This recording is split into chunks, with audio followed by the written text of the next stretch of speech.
Mungkin kalau kita bicara Bali ya, kita lihat ke belakang gitu ya. Sebenarnya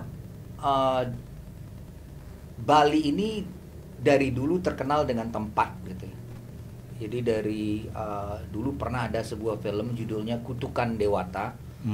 Kalau nggak salah yang main tuh W.D. Mokhtar. Itu film itu saya tonton waktu saya masih kecil gitu. Itu luar biasa tuh. Film itu bahkan sangat nasional pun juga semua orang nonton gitu. Kutukan Dewata itu syutingnya semua di Bali. Dan itu booming gitu. Tapi seluruh pemainnya itu adalah orang-orang dari Jakarta. Bali selama ini hanya digunakan sebagai tempat saja. Kita tidak pernah menjadi pelaku gitu ya. Terus ada lagi film judulnya Leak.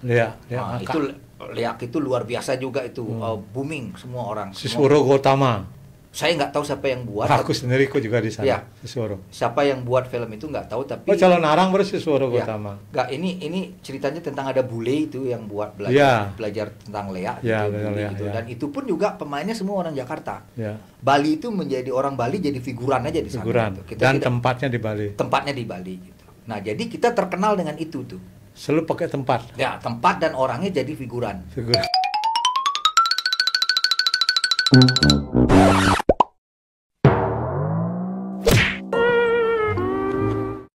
Semeton, Om Swastiastu. Podcast kali ini saya mengundang teman saya, salah seorang sinias Bali yang sangat saya kagumi dan rasanya beralasan saya kagumi karena apa? Dua karya filmnya, film layar lebar, berhasil lolos dalam festival film internasional Rotterdam di Belanda. Ini sangat luar biasa dan tentu saja mengejutkan bagi sejarah perkembangan perfilman karya-karya anak Bali. Nah, untuk itu saya mengundang beliau dan lebih jauh nanti kita akan ngobrolkan dalam podcast.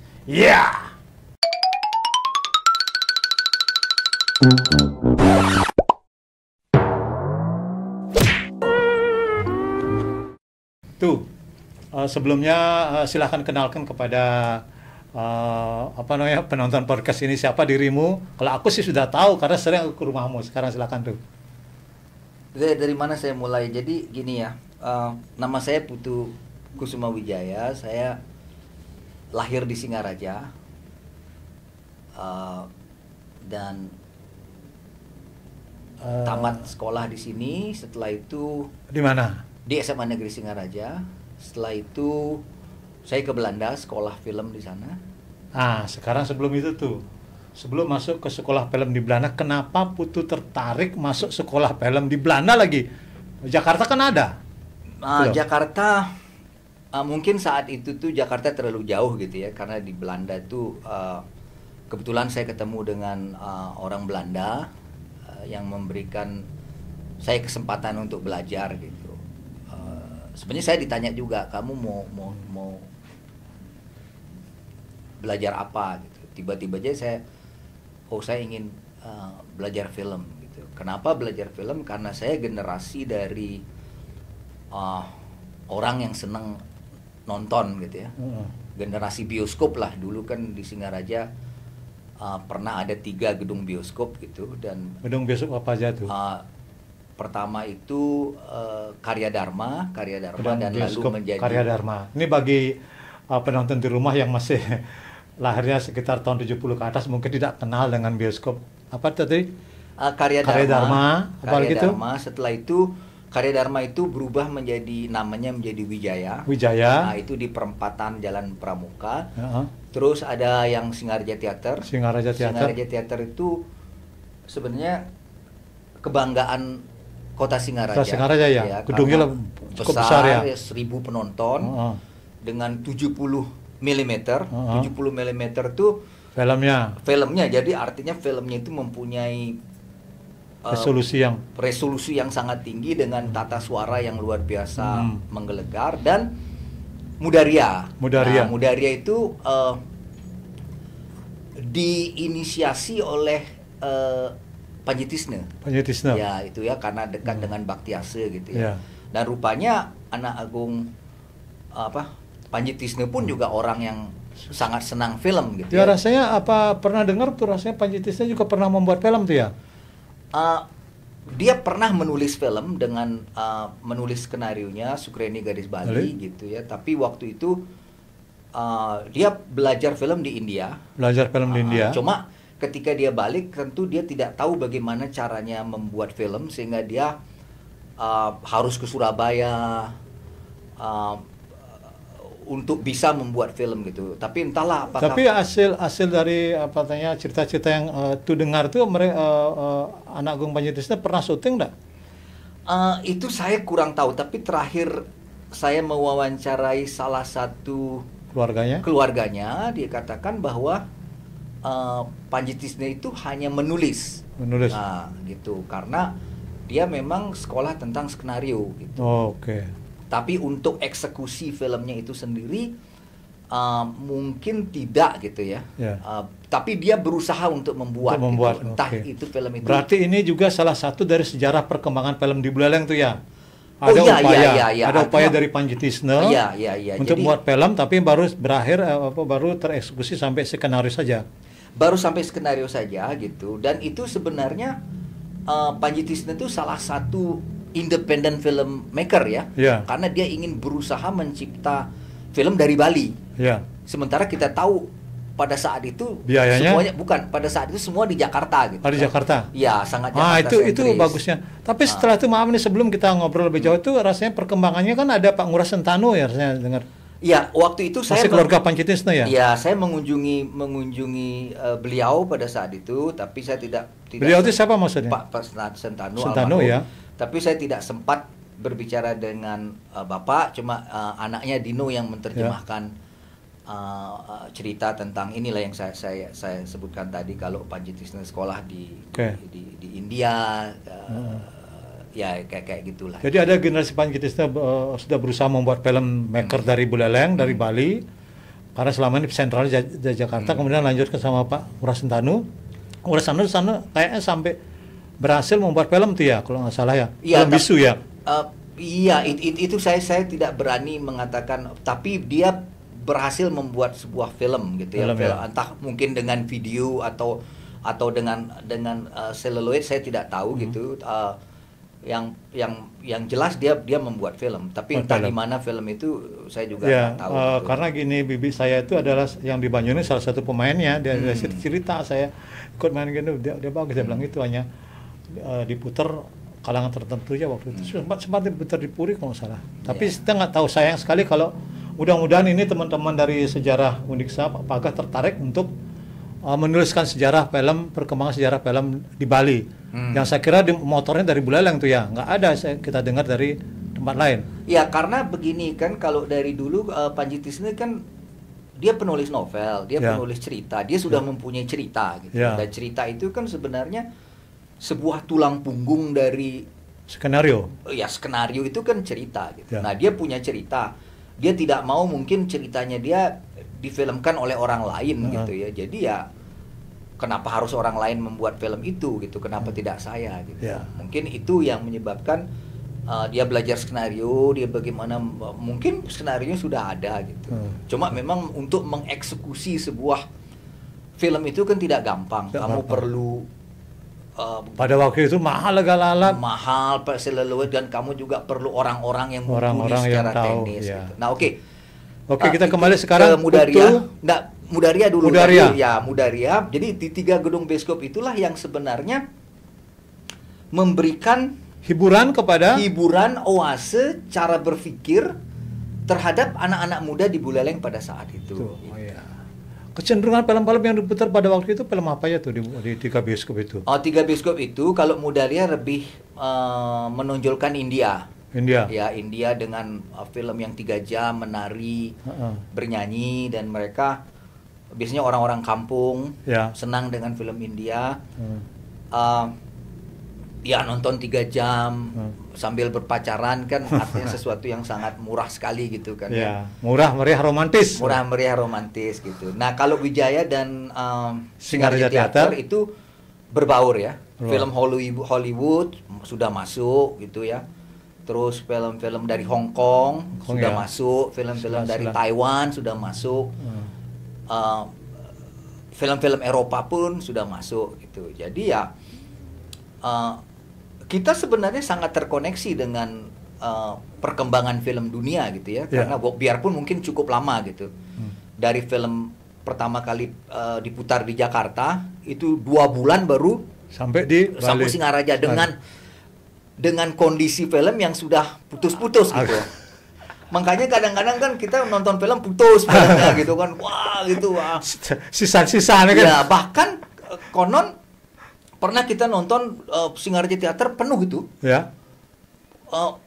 Tiba-tiba filmnya karena filmnya itu terlalu lama sampai di Singaraja itu putus-putus banyak sekali gitu. Penonton ya karena penonton kecewa itunya sampai dirobek-robek.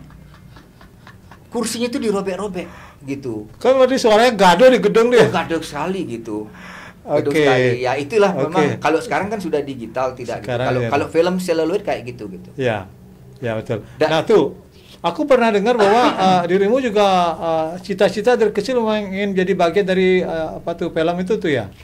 Oh ya, ya itu ibu saya pernah tanya saya apa cita-cita kamu. Saya bilang saya ingin jadi tukang robek karcis bioskop. Gitu. Oh, kok rendah sekali, dia bilang ya.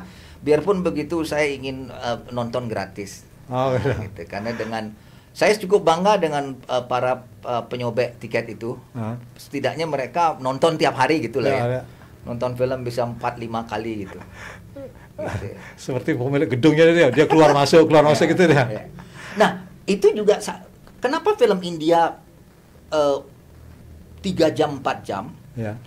Karena rupanya di India itu orang senang nonton bioskop karena dalam 3-4 jam tuh dia bisa tidur.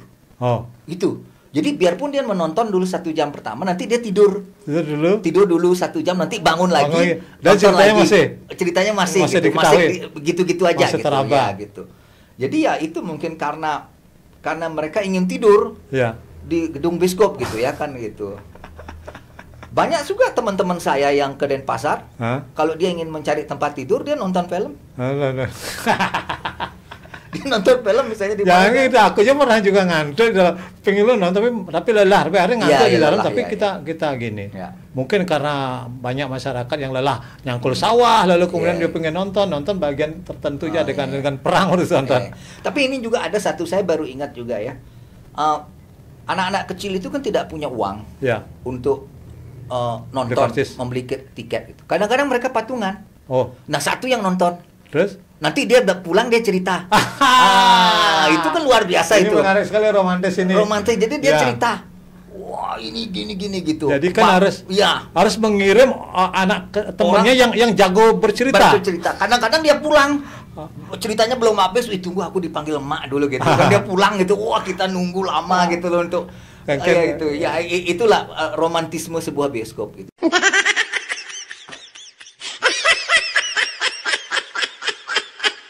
Oke, sekarang kan udah lain. Oke, sekarang kembali kepada akhirnya itu sampai di Belanda. Ini kan Belanda tuh gimana bahasanya gimana tuh? Nah, saya sekolah film di Belanda ya. Langsung jago bahasa Belanda atau gimana tuh? Enggak lah, bahasa Belanda itu. Jadi gini, ini yang saya juga heran gitu ya. Bahasa Belanda itu sebenarnya bahasa pendidikan yang paling bagus gitu ya. Karena banyak sekali buku-buku penting itu dalam bahasa Belanda gitu. Nah, saya herannya kita dijajah Belanda 3/4 abad. Dan kebencian itu menjalar juga ke bahasanya gitu. Itu yang sebenarnya saya tidak mengerti loh. Bahasa apa? Bahasa Belandanya. Jadi sedikit sekali orang yang bisa bahasa Belanda saat ini gitu. Kenapa harus membenci sebuah bahasa gitu? Karena dia menjajah kita 3,5 abad gitu. Jadi mungkin tetua kita mungkin ada yang bisa bahasa Belanda, bahasa Jepang, tapi setelah entahlah kapan gitu generasi berikutnya, mungkin setelah Orde Baru mungkin ya, itu tiba-tiba semua dihapus gitu. Kebencian itu sampai ke taraf bahasa gitu. Padahal di sana banyak ilmu pengetahuan. Buku-buku segala hal apa di sana source-nya, hukum kita di sana gitu. Nah, ketika saya ke sana saya cukup kesulitan juga dengan bahasa Belanda ya, karena itu salah satu bahasa yang paling sulit gitu, rumit gitu ya, karena ada perempuan, ada laki. Setiap kata tuh ada perempuan atau laki gitu. The head gitu loh. Jadi mengalami kesulitan gitu. Dan salah satu warning, salah satu hal yang diminta oleh guru-guru kami waktu di sekolah film Belanda adalah kalau kamu tidak bisa bahasa Belanda dalam 3 bulan, ya kamu keluar dari sekolah ini gitu. Ya untuk apa kamu di sini? Semuanya pakai bahasa Belanda, kamu kayak apa gitu. Ya akhirnya dengan itu motivasi, akhirnya saya belajar gitu. Saya berusaha mendekati beberapa orang yang kelihatannya ramah, yang bisa mengajarkan saya. Setelah jam-jam pelajaran, paling tidak memberikan sedikit pemaparan gitu. Karena di tahun-tahun pertama tuh teknis semua. Tentang teknis. Teknis sulit, semua. Sulit sekali sebenarnya. Iya, tentang diafragma, ya sulit lah.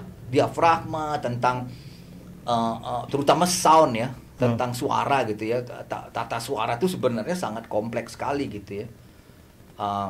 Belum lagi editingnya gitu. Jadi ya cukup sulit gitu. Waktu saya nonton film-film itu, film-film yang di Singaretate, film-film Hollywood, film-film Hong Kong waktu itu, Changcheh, film-film karate gitu, saya berpikir, ini sesuatu yang dipelajari gitu, nggak mungkin kamu bisa tanpa belajar gitu loh. Ini ada teknisnya. Dalam hal apanya nih? Iya, dalam hal seluruh. Adegannya apa pembuatan? Editing itu kan bukan kamu tiba-tiba bisa gitu. Editing itu kan perlu eksperimental gitu, perlu percobaan gitu. Terus tipe-tipe shot itu kan ya kamu tidak lahir terus tiba-tiba bisa gitu. Jadi itu adalah sebuah hal yang perlu kamu pelajarin gitu. Perlu, biarpun mungkin tidak seluruh pembuat film yang hebat itu berasal dari sekolah film, tetapi kita harus melihat bagaimana usahanya dia, entah belajar film itu gitu loh.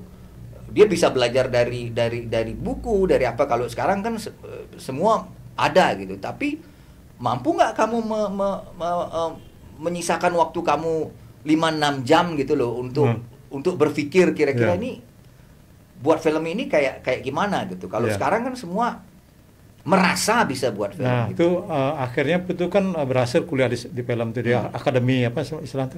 Akademi, bahasa kerennya apa? Hochschule for Kunsten gitu ya. Jadi, Kunsten. itu Kunsten itu art artinya. Jadi sekolah seni Belanda. Cuma saya bagian film. Gitu. Bagian filmnya. Di sini banyak ada. Berapa tahun itu? 4 tahun. 4 tahun. Berhasil selesai sarjana film itu berarti ya? Ya di sana nggak ada sarjana film. Di sana nggak ada, artinya. Nggak ada DRS film nggak ada pada waktu itu. Apa sekarang pun ya mungkin nggak ada gitu. Karena mereka menganggap yang namanya seni itu, ya untuk apa kamu seni kan sudah ditahu, kamu lukisan kamu kayak gini gitu. Oh gitu. Terus kalau ini film kamu kayak gini gitu loh. Terus tarian kamu kayak pantas gini. saja namamu udah bersih DRS Putu Kusuma Wijaya. Ngapain harus gitu. Cuma gitu ya? Bahkan dulu kayaknya IKJ juga nggak ada ini. Cuma mungkin di tahun-tahun ketika banyak bapak-bapak atau ibu-ibu ingin anaknya ada gelar, ya akhirnya ya dibuat dijinakkan dengan gelar deh. Gelar. Dipastikan buat alamat itu harus ada gelar, maka harus ada gelar. Oke, Kayak berarti gitu. itu tanda-tanda lulusnya melalui satu karya film gitu ya? Saya membuat 3 film. 3 film. Ya di kelas 2. Dalam proses 4 tahun itu 3 film. 3 film. Kelas 2, kelas 3, kelas 4. 4 tahun. 3 film panjang-panjang semua. Panjang. No, pendek, sorry. Film pendek, jadi mulai dari, tapi pakai celluloid ya, bukan pakai video ya. Pertama tuh 5 menit.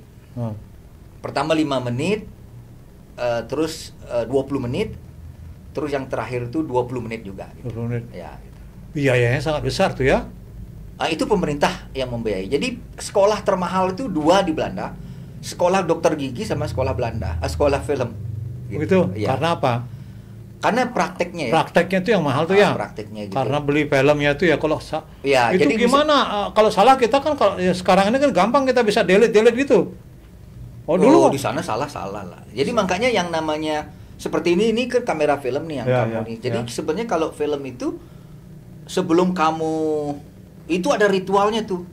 Ritualnya? Maksudnya ritualnya sebelum kamu rolling kamera itu semua harus diukur. Fokusnya, diafragmanya, light meter. Pakai meteran ya, pernah aku waktu syuting dulu gitu. Semua harus diukur semua. Jadi tidak hanya main pencet aja gitu. Main piling-piling itu nah. Ya. Nah, kita pakai di tahun pertama tuh kita dikasih 3 can film 10 menit. Can itu apa? Satu black. Satu black film itu film 16 mm itu 10 menit satu black, dikasih kita 3. Tapi kita cuma buat film 5 menit. Berarti rasionya berapa itu? Jadi 31 banding 6 rasionya. Jadi artinya stok shotnya itu sampai 3 film. 6 take itu paling udah enggak mungkin dan lebih dari 6 take kamu gitu. Dari 3 can itu 3 can tuh kamu kan punya 30 menit material. 30 apa 30? 30 menit. Satu can 30. Enggak, satu can tuh 10 menit. 10 menit? Ya. Oh, berarti kita hanya punya 30. Kalau itu sampai gagal terus tapi terpakai, enggak bisa dibuang dah itu. Ya dibuang lah. Makanya lain lah cara membuat film sekarang dengan dulu tuh beda tuh. Dulu perencanaannya jelas. Dulu tuh yang storyboardnya ada tuh ya. Dulu tuh yang namanya latihan tuh gila-gilaan tuh. Mungkin sama kayak teater ya. Teater tuh kan 3 bulanan. Latihannya yang gila kan ya. Pentasnya memang 2 jam gitu ya. Tapi latihannya tuh yang gitu. Lama, tiap hari 1 bulanan. Kalau di film yang itu tuh rehearsalnya yang lama itu. Maksudnya sebelum kita ngambil gambar tuh ya latihan dulu. Pemainnya cocok enggak gitu. Karena itu harus selaras dia, pemainnya harus juga momen puncaknya memang tepat, terus kamera tepat gitu. Oh iya teman-teman, supaya tergambar sedikit bahwa Putu Kusumawardjaya ini setelah tamat dari Akademi Film Belanda kan gitu ya, kemudian tuh bekerja di Jakarta di salah satu televisi swasta, dan saya itu mengenal lewat karya-karya beliau di televisi swasta karena namanya mirip dengan nama saya, Putu Kusuma. Dia bilang, tuh kamu, loh, aku Putu Satria Kusuma, itu Putu Kusumawardjaya, ingat bukan? Dan aku nggak tahu dia Putu Kusumawardjaya itu dari Buleleng. Nah, ketika pulang beliau ke Buleleng karena bosan menjadi orang pabrikan di Jakarta, pulang baru ketemu itu loh. Baru saya tahu bahwa dia ini Putu Kusumawardjaya. Nah sekarang Putu Kusumawardjaya, saya terus terang saya bukan orang yang sekolah film resmi, saya sekolah film saya lewat workshop di jalanan itu. Maka Putu Kusumawardjaya seringkali saya todong untuk saya mintai beberapa keterangan, malah pernah kami bekerja sama dalam membuat film Jaya Pradana Loyonsari, film layar lebar. Mudah-mudahan teman di rumah ini sempat menonton. Itu karya yang luar biasa. Dan menurut Putu, membuat film Jaya Pradana Loyonsari itu seperti memburu harimau dengan pisau dapur kan gitu ya. Karena serba terbatas, tapi bagaimana harimau itu bisa ditikam mati tanpa menyakiti dan enak ditonton seperti itu. Dan saya kira ya teman-teman yang sudah menonton lah bagaimana melihat film Jaya Pradana Loyonsari itu. Saya namanya sudah, tapi dalam tanda kutip saya selalu menyerah dengan dia karena dia orangnya lebih baik daripada saya. Nah kita lanjut tuh, jadi sebagai gini aja. Nah kemudian tuh film tuh kan kita langsung melompat ke film tuh kan berhasil masuk lolos dalam festival film internasional di Rotterdam, Belanda tuh. Sampai kedua kali tuh. Gimana tuh? Tahun pertama tuh film apa tuh berhasil masuk tuh? Jadi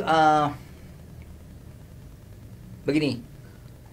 Kita di Bali, kalau kita membuat sebuah cerita yang naratif atau film cerita naratif fiksi itu mungkin sulit ya, karena film fiksi itu kita perlu orang banyak ya untuk membantu kita gitu kan. Nah, salah satu yang kita bisa buat sendiri adalah film dokumenter. Gitu. Film dokumenter kita tidak perlu banyak orang, kita memfilmkan apa adanya gitu. Nah, mungkin itulah saya berangkat ke sana gitu, karena saya terus terang kesulitan juga mencari orang gitu ya di sini gitu. Jadi tahun 2013 itu saya dengan kamera saya, dengan dibantu juga beberapa mungkin 1-2 orang yang bukan waktu itu nelayan yang membantu saya gitu, karena saya suruh pegang boom. Akhirnya saya membuat film, saya mengikuti perjalanan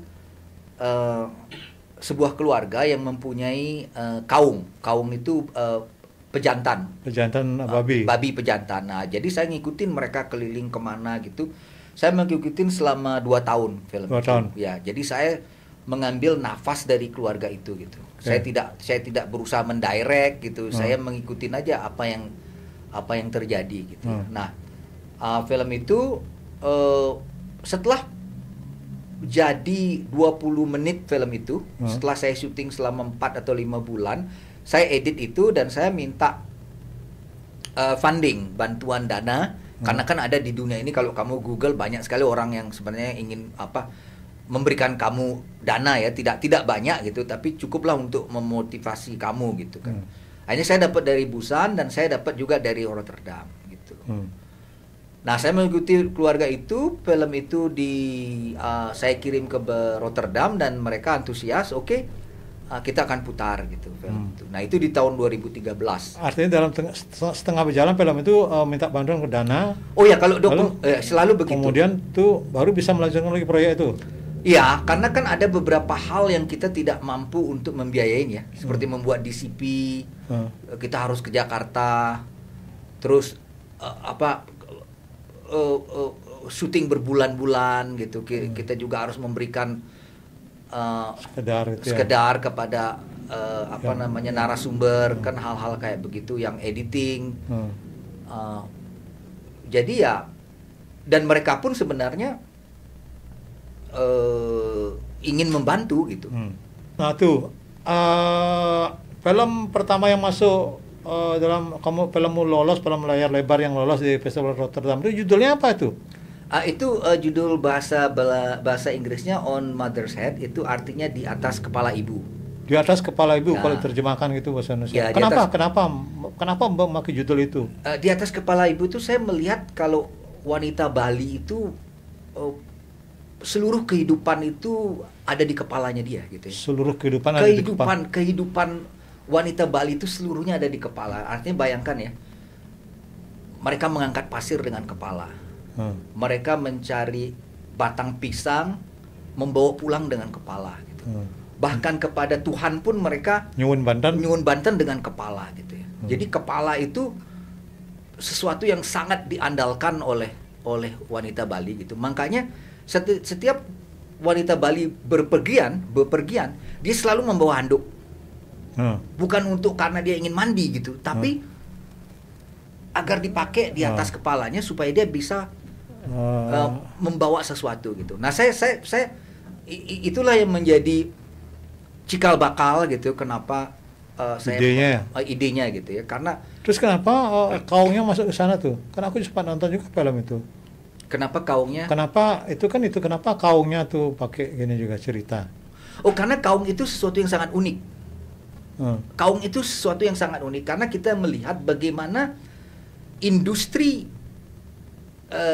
hewan untuk dimakan, industri itu bagaimana yang kalau di luar itu sudah sangat luar biasa tuh. Bagaimana industri itu gitu loh. Sementara di sini sangat manual gitu. Itu sesuatu yang sangat menarik gitu ya. Mereka berjalan menuju ke tempat yang menyewa, ke bangkung, ke babi perempuan betina sorry. Ke babi betina. Kita kehilangan kata-kata. Iya, ke babi betina, terus mereka bersenda gurau tentang seksual, tentang aku lihat juga di kamar gitu tuh mereka naik sepeda motor, sibuk naik sepeda motor, tapi ada bandan di atasnya. Bandan di atas gitu. Jadi sebenarnya tapi itu kan secondary-nya itu sebenarnya bukan utamanya gitu. Yang mana? Babinya itu hanya pengantar aja. Aja. Jadi yang sebenarnya perakit. Sebenarnya yang paling utama kan sebenarnya bagaimana kehidupan orang Bali ya, kehidupan perempuan, karena dia bekerja sebagai pengangkut batu bata, kesehatannya terganggu karena menghirup batu bata, terus dia harus bekerja dengan babinya, terus tiba-tiba babinya mati karena dicetik, kayak gitulah. Hal-hal yang menurut Saya sih sesuatu yang menarik gitu ya. Ya, oke. Bagus sekali. Nah, itu kan film pertama itu tahun berapa tuh?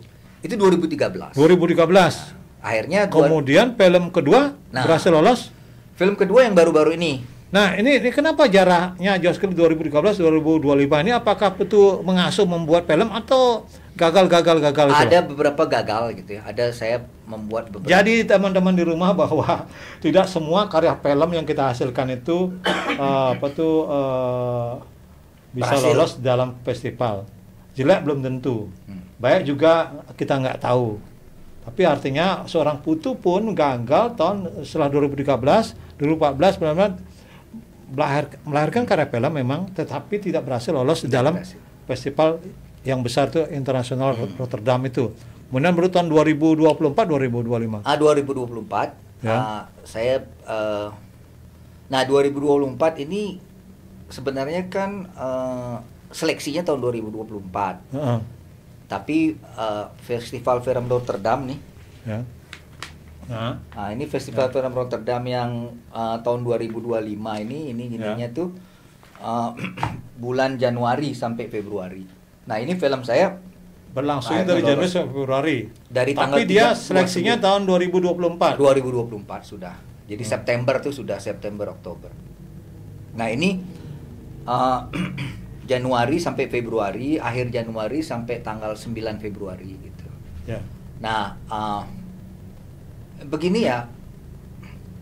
Kalau yang namanya festival itu selain juga film kamu harus memenuhi standar mereka, juga tergantung dari bagaimana konsep acara per tahun mereka gitu. Jadi itu harus ketemu gitu ya. Ya kebetulan pada tahun ini fokus dari film Indonesia semuanya adalah mengarah ke tahun 65. Oke. Gitu. Jadi ada satu film judulnya Bakhtiar. Bakhtiar itu tentang pembuat film pada zaman Umar Ismail namanya Bakhtiar Siagian. Dia orang kiri yang juga diasingkan ke Pulau Buru. Karya-karyanya tidak boleh diedarkan.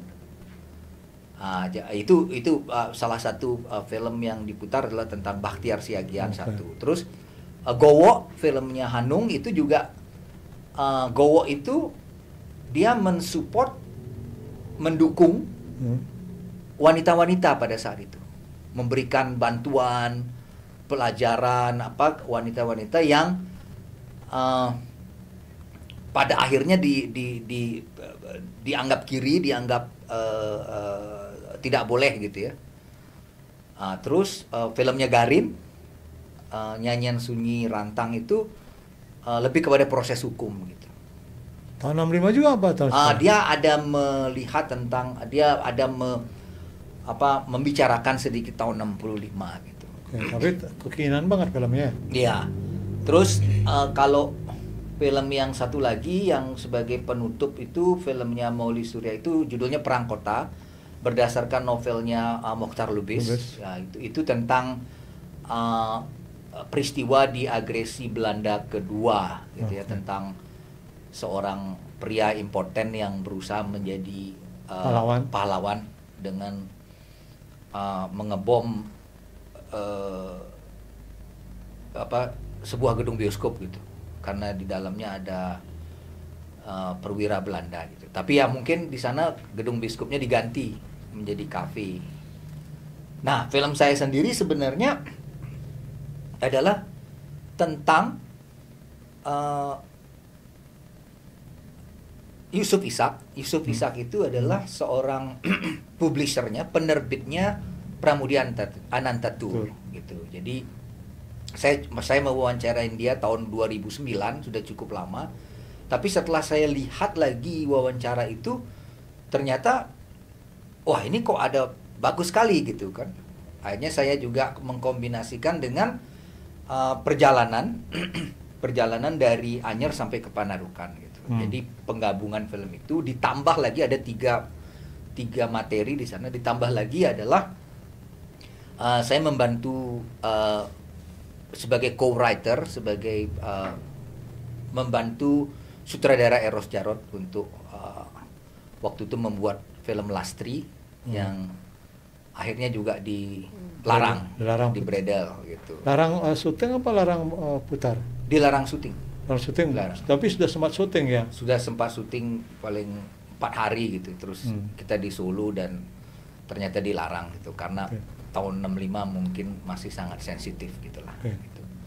Jadi itulah intinya. Jadi ya nanti kalau saya tidak bisa menjelaskan lebih panjang lebar tentang film saya gitu karena saya ingin memutarnya. Ya. Jadi nanti kalau yang ada yang tertarik nonton di mana tuh? Mungkin di Rumah Film Sangkarsa saya akan Rumah putar. Film Sangkarsa diputar sekitar bulan apa? Mungkin bulan depan lah. Ya nanti lihat-lihat di Facebook lah kapan. Gitu ya. Oke, demikian dulu, nanti kita akan gali berikutnya tentang perfilman Bali.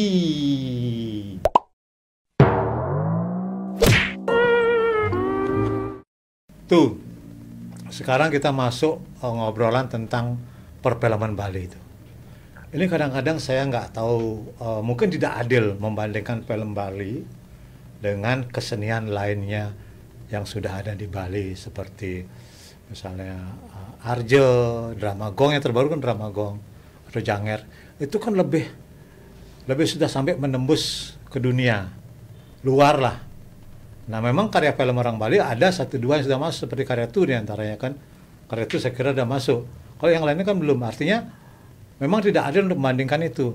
Tapi kadang-kadang genit juga untuk membandingkan, kenapa sih mereka begitu terus-menerus bisa ada. Kalau kesenian Bali itu kan apa tuh gini kan jelas itu, sirkulasinya jelas. Ada pendidikannya, ada pelatihan-pelatihan sejak kecil sudah dibangun betul-betul mental itu untuk mereka bersenian, sehingga nanti yang bisa mereka nari di pura, lalu mereka, kalau mereka tertarik mereka akan serius masuk ke sekolahnya itu, lalu mereka bisa juga tampil di luar. Nah ini untuk film bagaimana? Kira-kira menurut pengamatan itu apa? Kenapa di film? Kalau dibandingkan dari lahirnya film di Bali pada zaman Pancasila sekitar sebelum merdeka ya, sebelum merdeka kayaknya itu kan. Ya, keren itu. Sudah merdeka, anggaplah tahun 45. Sampai sekarang udah sekian umurnya, kok belum ada film seperti itu. Mungkin kalau kita bicara Bali ya, kita lihat ke belakang gitu ya. Sebenarnya Bali ini dari dulu terkenal dengan tempat gitu ya. Jadi dari dulu pernah ada sebuah film judulnya Kutukan Dewata. Kalau nggak salah yang main tuh W.D. Mokhtar. Itu film itu saya tonton waktu saya masih kecil gitu. Itu luar biasa tuh. Film itu bahkan sangat nasional pun juga semua orang nonton gitu. Kutukan Dewata itu syutingnya semua di Bali.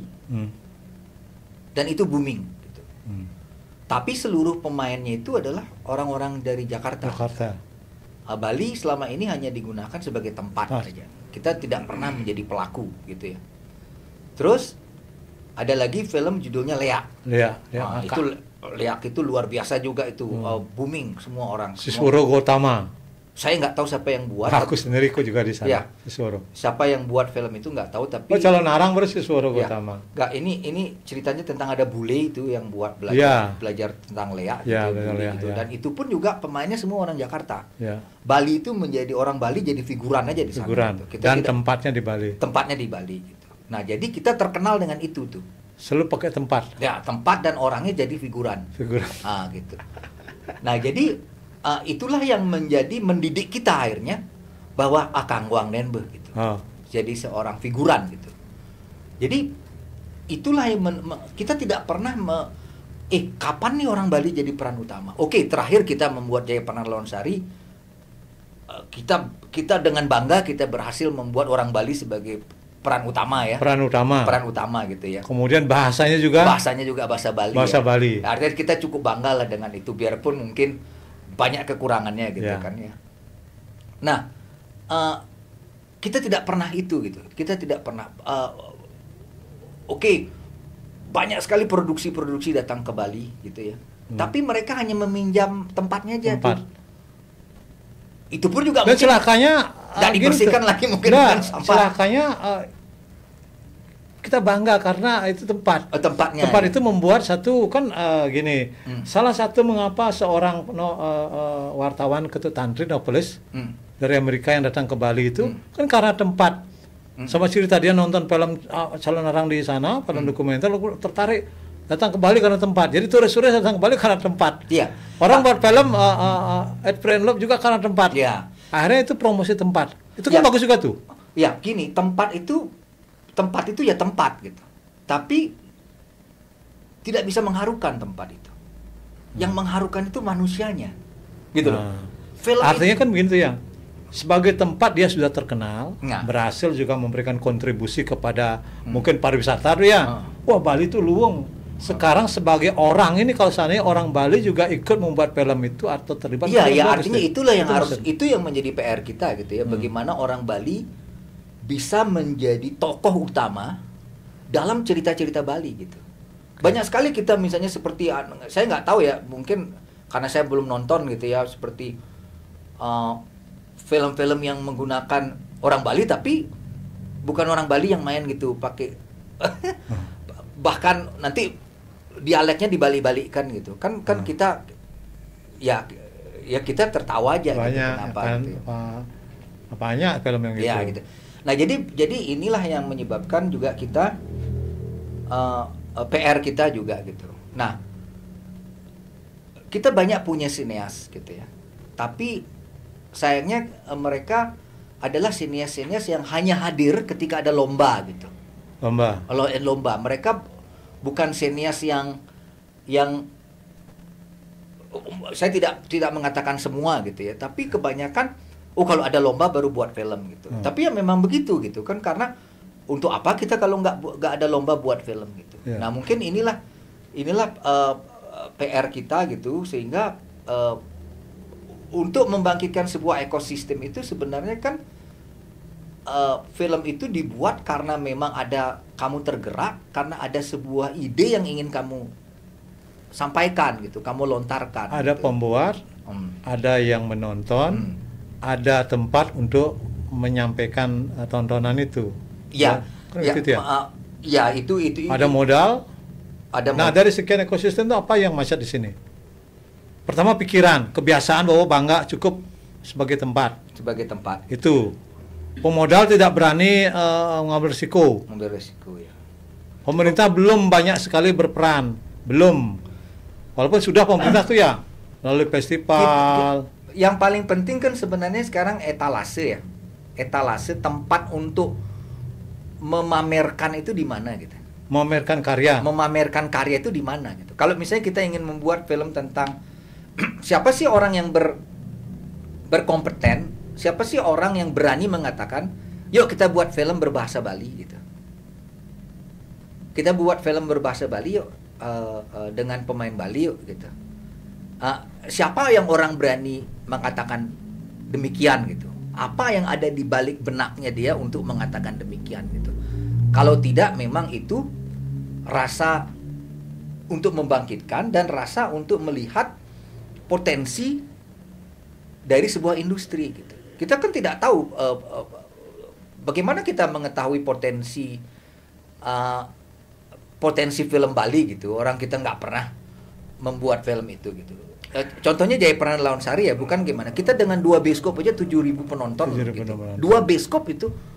Artinya ada peluang tuh ya. Ada peluang sebenarnya. Kembali kepada diskusi tadi kan, satu apa Bali ini masih taraf, maaf ini ya, ini kan masih pemikiran, masih baru taraf mencoba melahirkan sinias dulu. Karena sekarang kan ada sekolah film diisi kan, sekolah film melahirkan itu. Jadi anggap tahun berapa, sekitar tahun berapa tuh saya nanyain kameramen saya, sekolah film ini biar agak santai dikit. Sekolah film diisi itu kan sekitar 2020 ya. Berarti anggap baru 5 tahun baru umurnya kan sekolah film. Itu kan tamatnya bukan diisi, tamatnya di Belanda. Nah, kan berarti baru mulai. Jadi mereka baru tahu bagaimana memegang kamera, bagaimana membuat film, dan industri yang merespon keahlian mereka sudah ada, yaitu satu. Kalau orang buat film ke Bali, mereka pasti ada diajak untuk sekedar gulung-gulung kabel atau kameramen sekali kan gitu. Atau kalau ada orang kawin, mereka dibutuhkan tenaganya, baru sampai sana. Tapi untuk merespon melahirkan tontonan film yang memang betul sebagai film yang begitu tuh seperti film besar-besar itu, mungkin itu yang belum ada tuh ya, belum banyak ada, belum sampai ke sana kita ya. Kita belum sampai ke sana.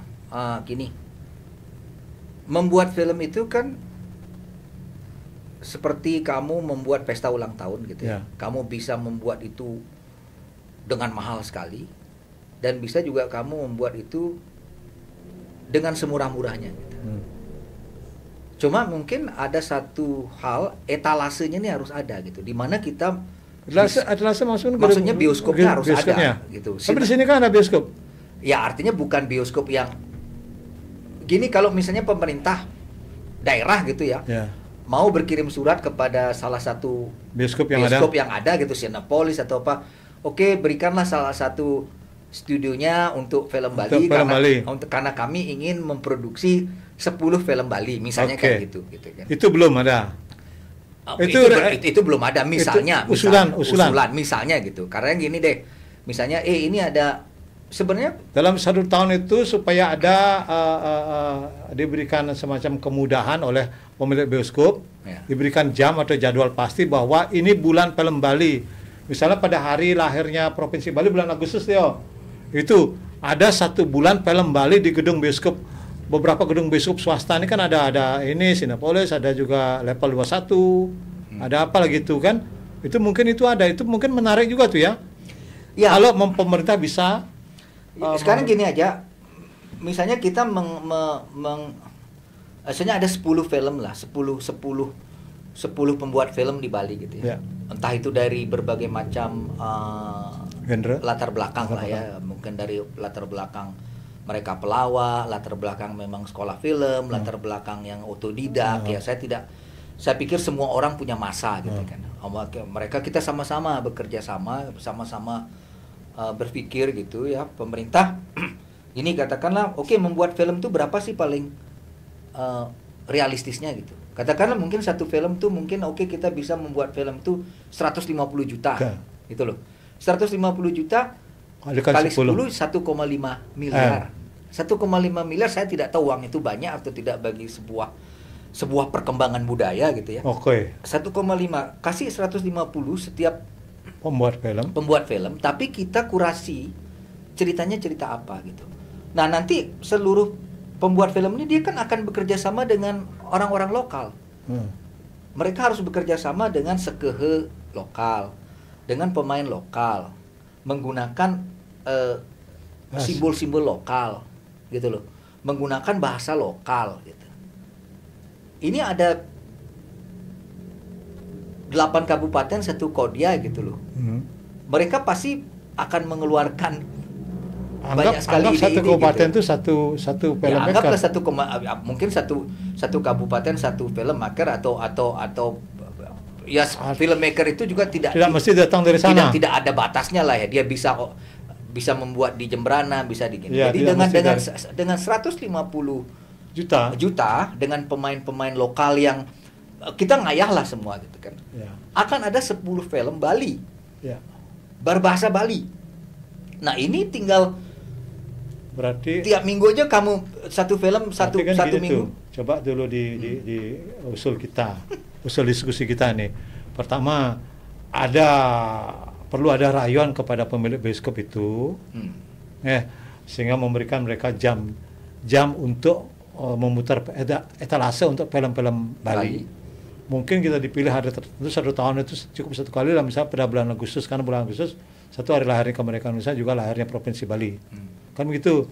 Yang kedua, perlu ada juga pemerintah ataupun pihak swasta yang ikut bareng-bareng membiayai pertumbuhan film Bali itu dalam rangka sebuah gerakan kebudayaan gini, dengan misalnya membiayai 10 filmmaker Bali, karena biaya kita udah pernah melakukan produksi minimal sebenarnya nggak bisa dari 150 juta kan gitu ya.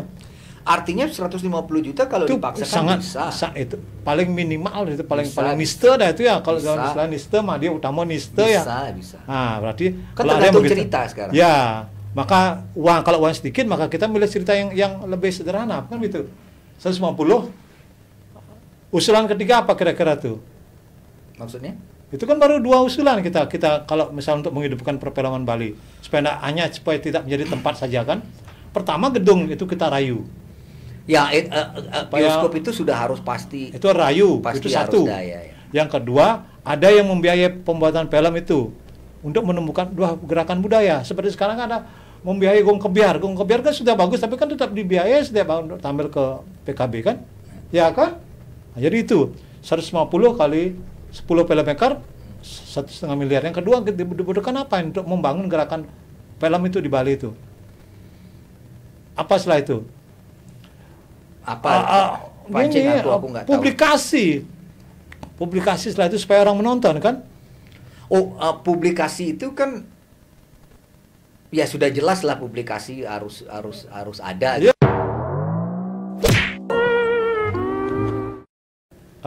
Biar nggak putar-putar, kita akan akhiri, dan harapan saya kedepannya ada filmmaker Bali, pembuat film dari Bali bisa lolos kembali dalam festival internasional film di Rotterdam.